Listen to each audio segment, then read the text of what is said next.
প্রিয়াঙ্কা যখন 18, ভরা প্রেমের বয়স, তখন স্বামী নিকের বয়স মাত্র 8, ছোট্ট স্কুল বয়। আর সেই নিক বিয়ের 7 বছর পরেও পাগলের মতন ভালোবাসছেন বউকে। এটাকেই তো বলে ভাগ্য। নিকের থেকে প্রিয়াঙ্কা 10 বছরের বড়, কম কথা শুনতে হয়নি। কিন্তু ভালোবাসায় খামতি পড়েছে কি? বয়সের এত পার্থক্য থাকা সত্ত্বেও কত রোম্যান্স। সিক্রেটটা কি জানেন? এটা সমস্ত রিলেশনশিপে কিন্তু ফলো করা উচিত।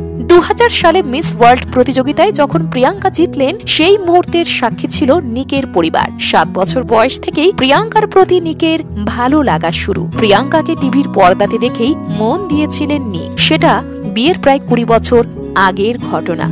এস রাজামৌলির বারাণসী ছবির টিজার লঞ্চে প্রিয়াঙ্কার লুক দেখে মাথা ঘুরে গিয়েছে নিকের। স্ত্রীর ছবি পোস্ট করে ঝুড়ি ঝুড়ি প্রশংসা করেছেন। প্রিয়াঙ্কার বলিউডে এত বড় সাকসেসফুল ক্যারিয়ার, জীবনে একাধিকবার প্রেম, বাদ পড়েনি শাহরুখ খানের নামও। সেই প্রিয়াঙ্কার সংসার 10 বছরের ছোট নিকের সাথে। রিলেশনশিপে আন্ডারস্ট্যান্ডিং থাকলে আর কিসেরই বা দরকার।